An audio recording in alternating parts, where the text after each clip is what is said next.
All right, welcome back, everybody, to another episode of our Madden 25 Connected Franchise Owner Mode Fantasy Draft Ralph Wilson Buffalo Bills YouTube series.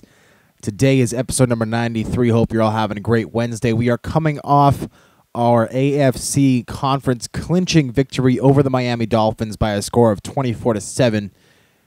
Onward and upward. We have today's episode to prep for the playoffs. Tomorrow will be our first game of the playoffs. We are not going to be negotiating with Hunter, Campbell, Watkins, Garza, or Baldwin.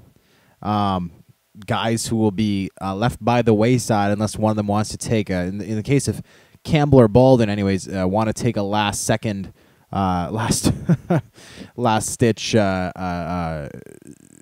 offer they get right before free agency begins. Last week we talked about just filling in any of the points we could for players who desperately needed the points, or in the case of our defensive players who haven't had the opportunity to get upgraded in a while, to have some points spent. So not a traditional kind of set today, anyways, for player progression. IRVIN, we're going to wait on him to upgrade some of his pass rushing abilities. Let's go position by position, starting on the defensive side of the ball. Ninkovich, Gibson, Lane, I think that's fine. Hunter's got points, but Hunter's probably not back next season. You know what? I might give Linton some points, just because if Wilfork goes down, he might be the guy in the middle to pop up and fill in that role. For him, I want to get his play recognition up. Again, Camille Linton, as has been, I think, well documented on this channel, came to us as an undrafted free agent after this past year's draft. We've been slowly working him up and building him up to kind of, I guess, be potentially an incumbent to Vince Wilfork at that top defensive tackle spot when Wilfork retires. Though hopefully Wilfork's got at least another 3 years left in him, particularly given what we're paying him. Linton came to us at 71 overall, since has grown very nicely. Bostic, Freeman, a lot of these guys have around, are in the zone of about 5,000 points to spend. Personally, that's not enough, I think, in most cases, to really make a huge amount of difference. The one area I would like to upgrade Williams is his cover ball trait is currently at brace versus medium hit. I would like it to get to the point where he braces versus all hits. That should help his fumbling issues. That's a key upgrade. It's an expensive one, but well worth it, in my opinion. Aside from that, not a lot of places I'd really think to look. Castro's almost at the point where we can upgrade his developmental rating. We might take a special little moment at the end of this episode to do that after we've done practicing. But aside from that, I just don't see a real big opportunity. So let's call that a day for player progression. I could go through every single player and upgrade, a couple some things, but I think that would drive you guys crazy. As that would take probably close to 45 minutes. Quick onto our next point of progress. We've talked a lot about the different players we're hoping to draft this NFL draft. Last time around, we looked at receivers who could potentially be kind of diamond in the rough picks for us. We're going to start at the bottom of the players who are set to be drafted, and what I'm going to look at for them is catching in traffic. If I can find a player, we've established that none of these guys are going to be great blockers, but if I can find a guy with even just a B rating and catching in traffic, and we've already got this young man's upgrading. Maybe we checked this for some of these guys. I didn't think we checked anything but the run blocking ability for some of these guys. If I can find a B, even just a B in one of these ratings for one of these guys, I would be willing to invest the time to upgrade them otherwise, because it's just 100 points to check out, and particularly for someone who's going to be playing on the wide side, running a lot of slant patterns, drag routes over the middle. If their catching in traffic can be decent when they show up, it can make a big difference. And so far, no luck. All C's across the board. C isn't a terrible letter to start with, particularly for a guy coming in this late in the draft. But and here we go. Perry Timbers, 6'3", 203, already 22 years of age. Not crazy about that, but a B in catching in traffic. Be attempted to check out his accelerations, an A. Ooh, I like that a lot. Strength is a C. His jumping's only a C. His release is a C. What's his route running? A C. Okay, so he's got work to do in other places, but I like his he can't run block at all. His injury's not bad though, but I like the acceleration. I like the catching over the or catching in traffic, because those are two big keys for guys who are going over the middle. And he's slated to go late in the 5th round. So if we even just used, we don't currently have a 4th round pick, but we have 2 3rd-round picks. We could trade down something, work that out. Not bad. So we find one guy who might be a bit of a diamond in the rough. And with that being done, let's get on to next week. This week we get to find out who the wild card playoff matchups are. Also, before I forget, we're gonna quickly check out the final season standings, and with the season being done, we'll also be able to check out the Pro Bowl final rosters and the end of year awards. So we'll get to see which of our Bills were able to come away with something now that the season is in fact done. So we'll start off with the stats and then go to the awards. How about that? So as soon as this advances, it's got a lot of advancing to do, a lot to think about. And again, every week it seems to take slightly longer. Mind you, again, my PS3 is a piece of crap, so there's also that.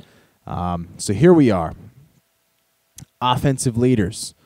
We'll go ahead to the Bills page. We can also check out how some of these guys finished up in terms of the overall NFL. As we see here, Aaron Rodgers finishes with 3,500 yards.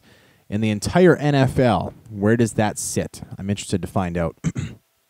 So Aaron Rodgers, he's 1, 2, 3, 4, 5, 6, 7, 8, 9, 10, 11th in league passing, considering that he missed some time, probably about a game overall the entire season. That's not a lot. Also, but the difference between him and, Eli Manning, who's sitting 6th in the entire league, is 50 yards. Actually, 53 yards exactly. So he's got he's very, very close, is my point, to being a top 5 passer, and I'll take that. We're not a team that is super run and gun, so to have, a guy that close to the top of the league, I'm happy with. 31 touchdowns, I'm very happy with. I'd actually like to find out how high that is rated among quarterbacks, and he is top dog there. Aaron Rodgers leading the league in touchdowns and picks. He had 12. He is not on the list of top 10 guys, which is really nice. Lots and lots and lots of players with more picks than Aaron Rodgers. So as much as, the yardage number, I wouldn't say I'm disappointed by, but I'm not blown away by it either. I'm very happy with the touchdowns. I'm very happy with the picks. 8 sacks in 16 games. That's pretty darn good. Completion percentage of 77% will break his own NFL record from last season. Completion percentage off the charts, which is wonderful. On to the rushing now. Ryan Williams, a disappointing second half of the season, really slowed down as the year went on. 735 on 155 carries for an average of 4.7 yards per carry. 19 touchdowns, though, is pretty ridiculous. Basman Hooker, 79 carries as a rookie, 398 yards, 4 touchdowns. Darren Sproles, 23 for 147 and a touchdown. Aaron Rodgers, 28 for 117 and a touchdown. Basman Hooker leading the team in yards per carry average for guys with more than 50 carries at 5. Darren Sproles leading everybody overall at 6.4 yards per carry. Receiving the ball, obviously the man of the hour, Eric Baldwin. 1,100 yards receiving on the season. In terms of the entire NFL, he would sit, let's see, 1, 2, 3, 4, 5, 6, 7, 8, 9, 10, 11, 12, 13, 14, 15, 16, 17, 18, 19, 20, 21st. And let's just quickly double check. Sure enough. So he's 21st in the entire league and first for tight ends. Not a single tight end in the league with more receiving yards than him. Very impressive. Also, 10 touchdowns to go along with 1,100 yards and 81 catches. Very nice. Deshaun Jackson had 825 yards off 42 catches, 7 touchdowns. Jackson likely would have been a 1,000-yard receiver had he not missed the first 3 weeks of the season with an injury. Doug Baldwin's next, 27 catches, 373 yards, and a touchdown. Basman Hooker, 38 catches, 368 yards, 2 touchdowns. Gino Castro, 11 for 272 and 4 touchdowns. Darren Sproles, 23 for 222 and a touchdown. Ryan Williams, 25 for 195, 2 touchdowns. Jeff Cumberland, 12 for 143 and 3 touchdowns. Mario Manningham, 9 for 117, 2 touchdowns. Jacoby Ford, 7 for 82 and a touchdown. John Kuhn, 3 for 21. Jonathan Franklin, 1 for 10. Niles Paul, 1 for 7. Defensively, we're just going to look at the top producers here. Jamarcus Sanford, 40 tackles. John Bostic, 35. Shamarko Thomas comes in third at 35. In terms of tackles for a loss, we have some pretty killer numbers here. Thaddeus Gibson leading the way with 10. Vince Wilfork with 9. Bruce Irvin's got 7. Worrells with 6. And when we get to the sacks, bada bing, bada boom. Phenomenal season for Vince Wilfork. 8 on the season from the defensive tackle spot. Pretty dominant. Thaddeus Gibson, just 5. That's a bit disappointing. Bruce Irvin, just 4. Again, pretty disappointing. Worrells, Thomas, and McCann each chipped in 1 as well. Interceptions on the campaign. Dominic Rodgers-Cromartie, like Ryan Williams, really faded in the second half of the season, but still 8 interceptions. Very, very impressive season number. Kirkpatrick had 4. Thomas had 2. McCann had 2. Gilchrist had 1. Vontae Davis had 1. Vontae Davis way beneath where he was last year. But to be honest, Vontae Davis just almost never had the ball thrown his way. Phenomenal season for him. Very, very, very rare for him to see passes thrown his way. Forced fumbles, Gibson, Worrells, and Bostic each had 1. That's something I'd like to improve. Vince Wilfork recovered the only fumble this season, so he only actually forced and then recovered 1 fumble all season long. Dominic Rodgers-Cromartie had our only defensive touchdown, and that's that. Greg the Leg, meanwhile, finished the season at 10 of 12. Both his misses came from 50+. Sam Martin, 4 punts for 47.5 yards as an average. Kick returns, here's all the info. Not going to read it all out. Our best return man, consistently Gino Castro, 20 for 620, 31 yards. He also faded down the stretch. Still, though, very impressive season numbers. Then punt returns, Castro was dominant, 18.8 yards per punt return with a touchdown. Very nice. So those are our final season stats for these Bills. And now we'll go ahead and check out the season awards. Right down here, starting off, let's go with the season awards first. Yearly awards, and the NFL 2014 MVP is Drew Brees. Drew Brees of the New Orleans Saints takes it out of Aaron Rodgers' cold, dead hands.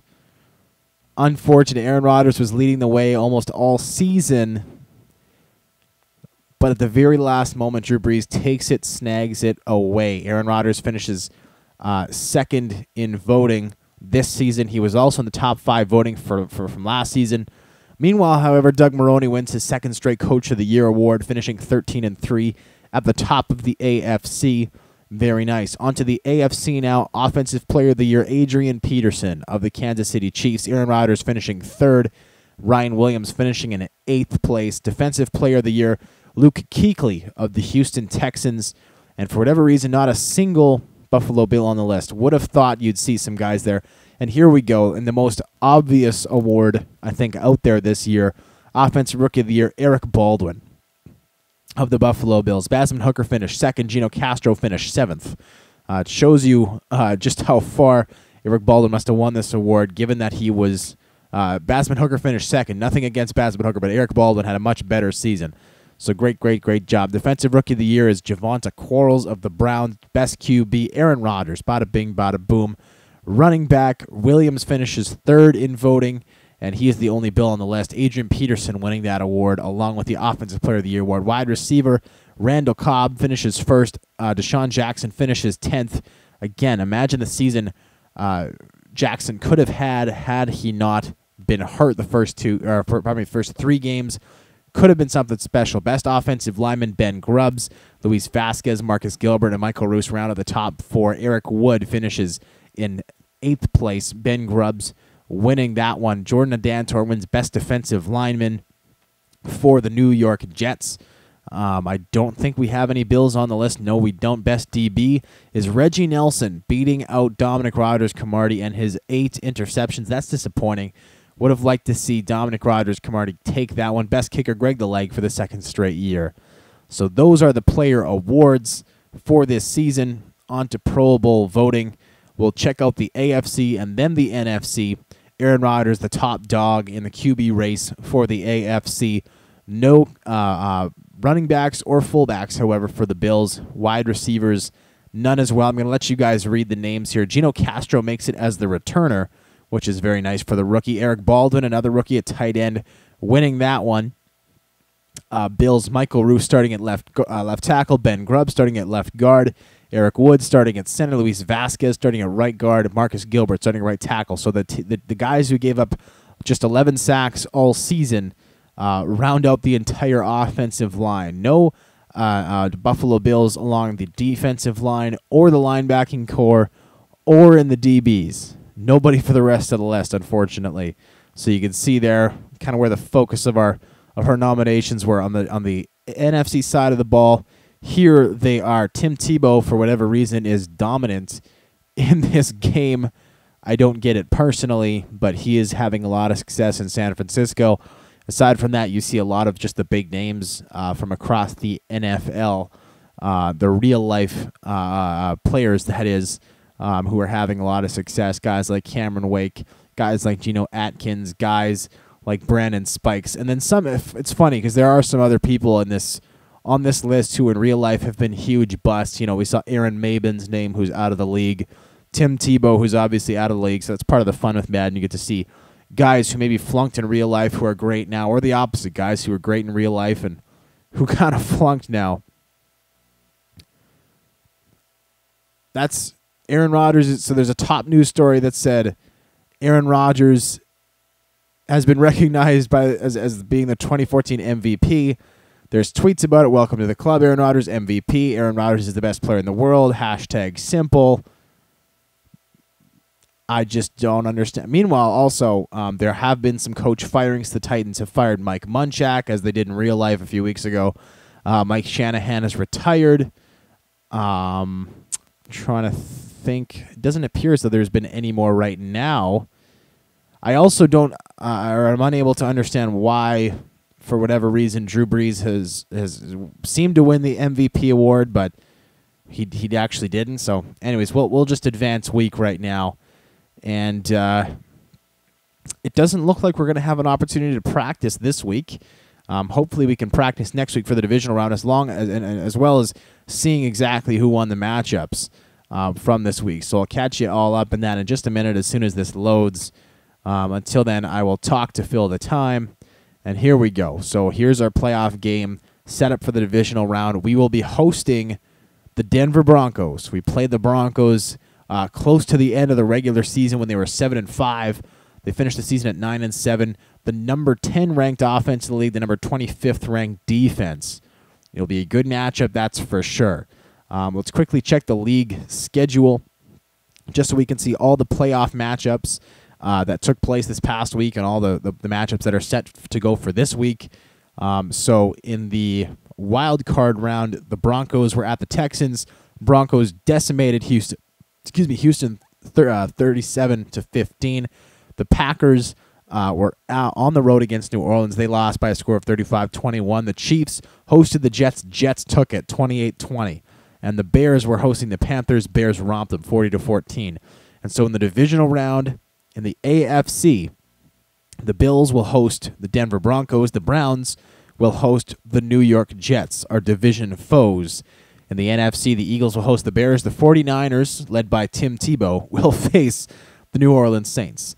So those are the matchups coming up for next week. And we'll be able to update you on those on Friday after our game episode tomorrow. So let's go ahead. Let's go practice once. After the practice, I think we'll quickly go back to player progression, upgrade Gino Castro. But until then, let's focus on some good old practicing.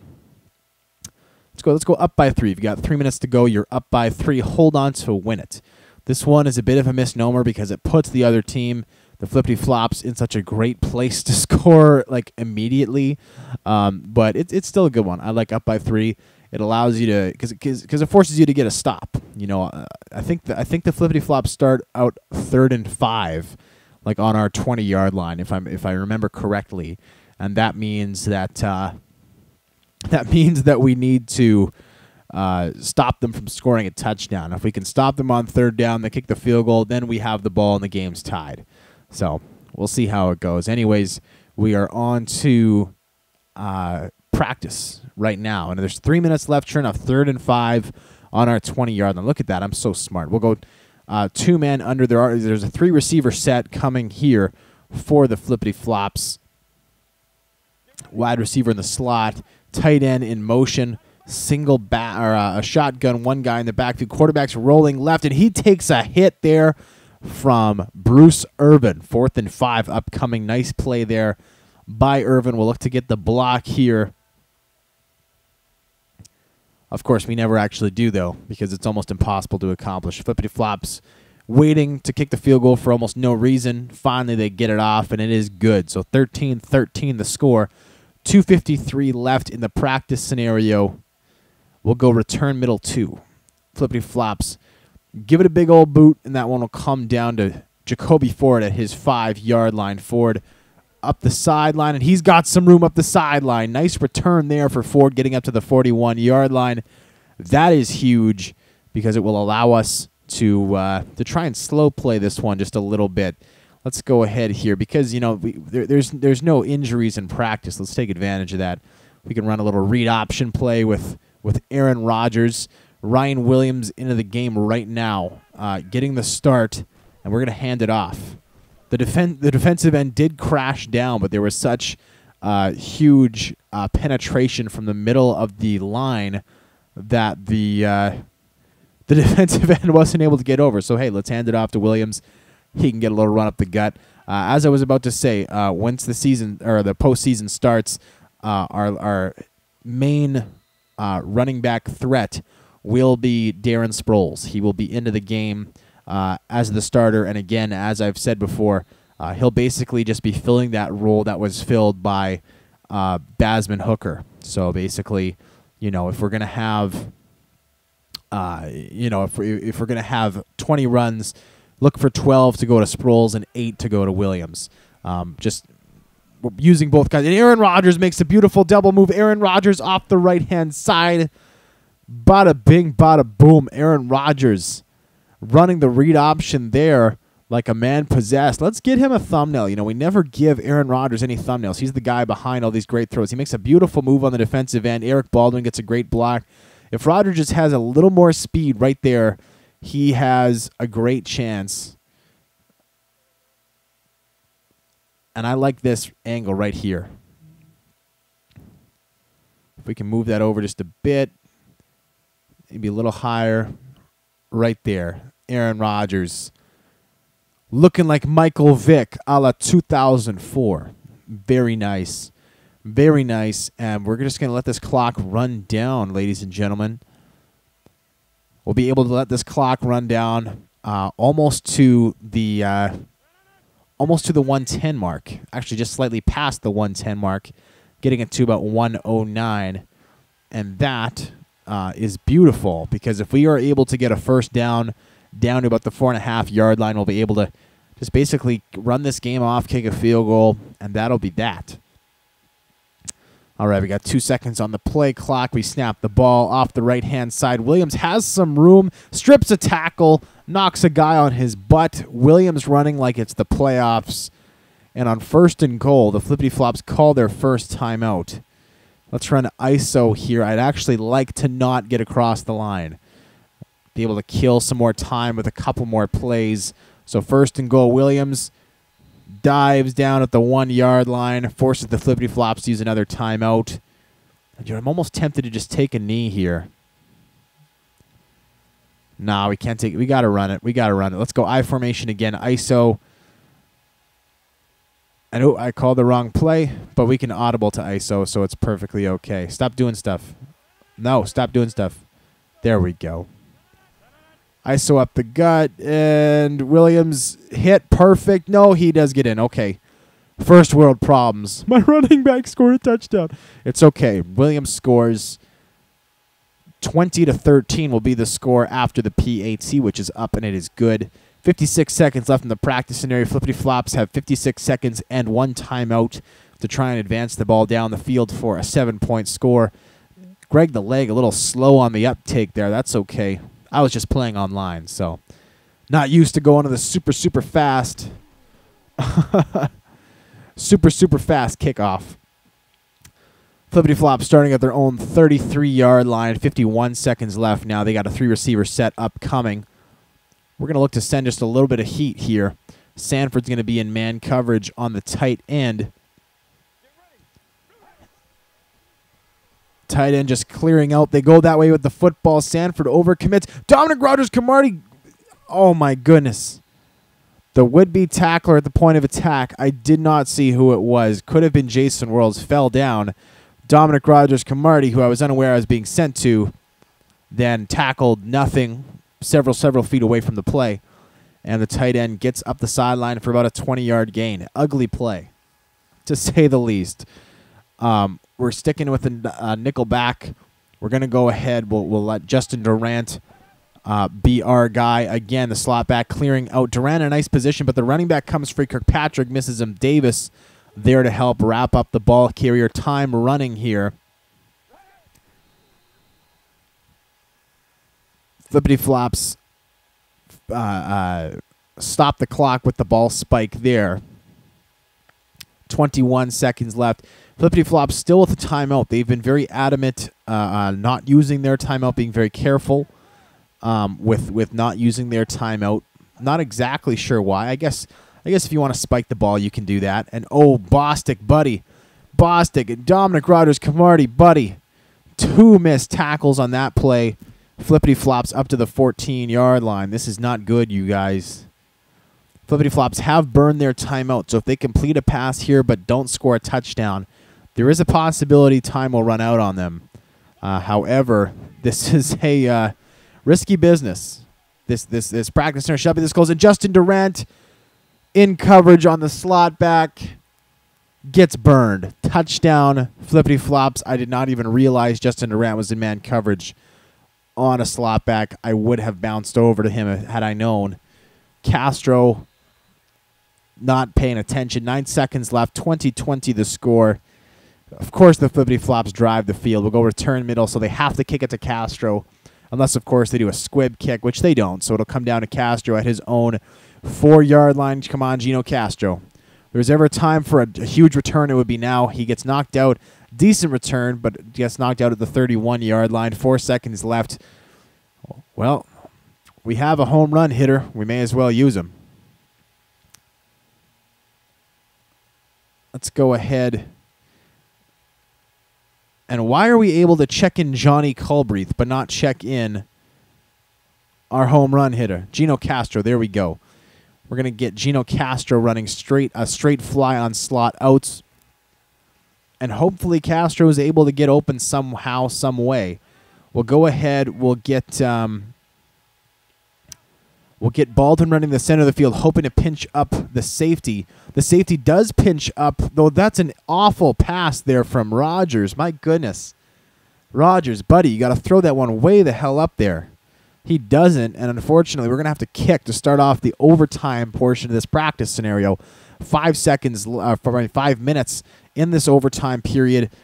Flippity Flops bring the ball out, tackled by McCann at the 23-yard line. Flippity Flops need to, and oh, we just got a message. I got to black that out. Why do I have such a knack for getting messages only when I'm recording? It's uncanny, I tell you, folks. I tell you. And over the middle, Dominic Rogers-Camardi there to make a play. Number 15, the wide receiver, laid out for that one. My goodness. Still a little too close for comfort. That's all right, though. Ultimately, a nice play. Rogers-Camardi eventually getting over to make the play. Going to the air again. Flippity Flops. They go on the screen pass. Drake Kirkpatrick breaks it up. Drake Kirkpatrick, what a play. 3rd and 11 coming up here for the Flippity Flops. First and incompletion, then a pass for a loss. I love it. Bills defense stiffening up at the right time. We're going to go ahead. here in the shotgun, 4 receiver set, tight end in the game. And they're going over the middle. John Bostic not there. Kirkpatrick finally makes the tackle. There is a flag down. Double, keep our fingers crossed this one's going to be on the flippity flops, though something tells me it's not going to be. But it is. Beautiful. We accept that offensive pass interference, calling it's 3rd and 21. John Bostic has his bacon saved. Speaking of John Bostic and bacon, we're going to go ahead, help him out on this play. 3rd and 21, give him a huge cushion. He's working on the tight end. Shotgun here for the flippity flops. Tight end just stands there in the middle of the field. I'm going to purposely leave him open. And finally they throw it way up. Davis elevates, can't bring the ball down. What you doing, buddy? You got to bring that one in. Flippity flops forced to punt. Give credit to the Bills defense. They not only don't give up a first down, they make the flippity flops retreat 11 yards. So their punter is back in his end zone with 4:04 left in the overtime session. Castro's going to get this one at his own 45-yard line. He's got some blocks set up. He's going to try and get around the left side. Castro uses his speed. Nice return. Gets up to the 34-yard line of the flippity flops. That is why that man has such great return numbers this season. And we're going to go ahead play this one extra safe. Why? Because with the flippity flops having one possession already, all we need to do is get a field goal, and we take this one. Jonathan Franklin makes the catch out of the backfield. There's a little shout-out to all you Jonathan Franklin fans. Jonathan Franklin catches that one. Also, I just want to quickly double-check something.